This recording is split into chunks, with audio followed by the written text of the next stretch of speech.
Hi guys, कैसे हैं आप सब। आप सभी को ऋतु का प्यार भरा नमस्कार और आप सभी का आपके अपने YouTube channel ABC of gardening and all में स्वागत है। फ्रेंड्स, ये आप देख रहे हैं मेरे सामने एक डेज़ी का प्लांट रखा हुआ है।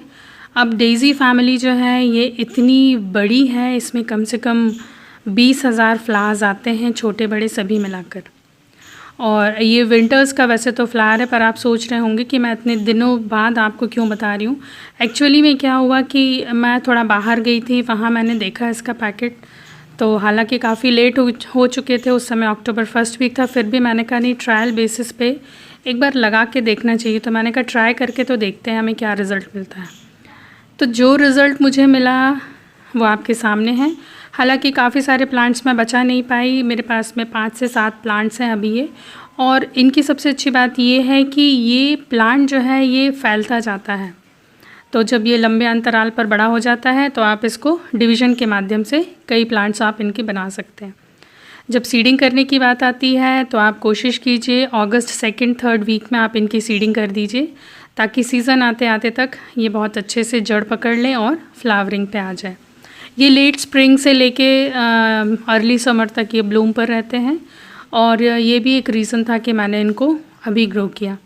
ये वेल ड्रेन पॉटिंग सॉइल में बहुत अच्छे से ग्रो होते हैं। इनका नाम मैं आपको बता देती हूँ, इनको बेलिस डेज़ी के नाम से जाना जाता है, या इंग्लिश डेज़ी भी इन्हें बोलते हैं। और ये जो प्लांट है शैलो पॉट में आप लगाएंगे, यदि गमले में आपको लगाना है तो कम से कम 4 इंच की डेप्थ बहुत होती है। मैंने इसमें देखिए छोटे से पॉट में 5 से 7 प्लांट्स लगा के रखे हुए हैं। और ये हैवी फीडर्स होते हैं, इनको जब आप लगाते हैं उस समय जो मिट्टी है वो वेल ड्रेन होनी चाहिए, और उसमें आप कम से कम 25% कॉम्पोस्ट और 25% ही वर्मी कॉम्पोस्ट मिलाकर फिर आप इनको लगाइए।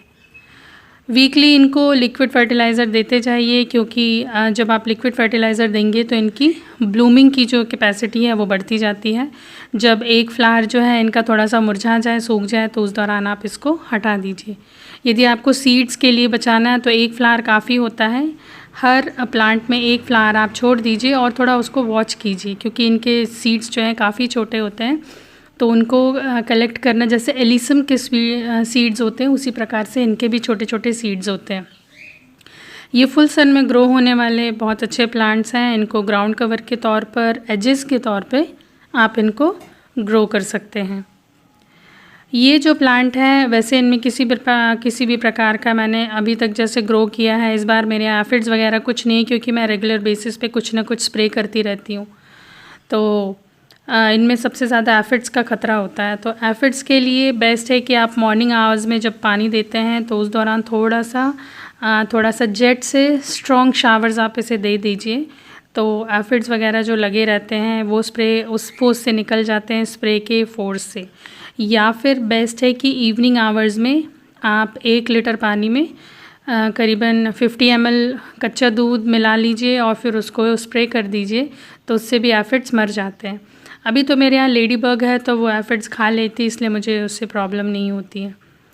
ये जो प्लांट्स हैं इनको फुल सन के अलावा हमें एक चीज़ का और ध्यान रखना पड़ता है कि ये थोड़ा सा स्पेशियस होना चाहिए। मतलब जब आप लगाते हैं तो एक प्लांट से दूसरे प्लांट की दूरी कम से कम 10 सेंटीमीटर होना चाहिए। वो इसलिए क्योंकि क्या रहता है, जड़ फैलती है। दूसरी बात जो है, ये पेड़ जो प्लांट आप देख रहे हैं, छोटा सा पौधा है, ये भी काफ़ी ज़्यादा फैलता जाता है। तो इसको जब हम डिवीज़न के माध्यम से, जैसे आपने देखा होगा गज़ानिया वगैरह हम लगाते हैं, तो गज़ानिया को भी काफ़ी स्पेस चाहिए, और ये जो प्लांट है इनको भी काफ़ी स्पेस चाहिए। जब ये छोटे छोटे रहते हैं तब तो ये बहुत मतलब आप देख रहे हैं 2-4 पत्तियाँ ही रहती हैं, लेकिन जब इनकी जड़ें जम जाती हैं उसके बाद में ये एक के बाद एक काफ़ी सारे पौधे बन जाते हैं। तो डिवीज़न के माध्यम से आप इनसे कई प्लांट्स बना सकते हैं। और इनके कई कलर्स आते हैं, पिंक है, वाइट है, रेड है, और ये कम से कम ये समझ लीजिए आप कि हार्डी प्लांट्स भी हैं। दूसरा, ये इजीली ग्रो भी हो जाते हैं और इनको ज़्यादा मेंटेनेंस भी नहीं चाहिए। मैं इनको कई बार ऑल्टरनेट डे वाटरिंग करती हूँ, कई बार मैं भूल जाती हूँ 2 दिन, लेकिन वाटरिंग कैपेसिटी जो है इनकी सस्टेन कर लेते, क्योंकि मैं जो पॉटिंग सॉइल बनाती हूँ मैं आप लोगों को अक्सर शेयर भी करती हूँ कि मैं वर्मी कंपोस्ट के अलावा कोकोपीट भी मिलाती हूँ, तो कोकोपीट जब आप मिलाते हैं तो उसमें वाटर होल्डिंग कैपेसिटी काफ़ी होती है। दूसरा उसमें क्या जड़ें अच्छे से फैलती हैं, तो आपका प्लांट जो है वो ऊपर से काफ़ी हेल्दी रहता है। और यदि आपके यहाँ की मिट्टी काफ़ी सख्त है तो उसमें आप थोड़ी सी सैंड मिला लीजिए और कंपोस्ट और वर्मी कंपोस्ट 25-25% मिला के फिर आप इस प्लांट को लगाइए। तो आपका गार्डन जो है बहुत अच्छा रहेगा, प्लांट भी बहुत हेल्दी रहेंगे और आप भी खुश रहेंगे। तो फ्रेंड्स, हम फिर मिलते हैं अगले नए टॉपिक के साथ में अगले नए वीडियो में। तब तक के लिए bye bye. Thanks for watching. Happy gardening.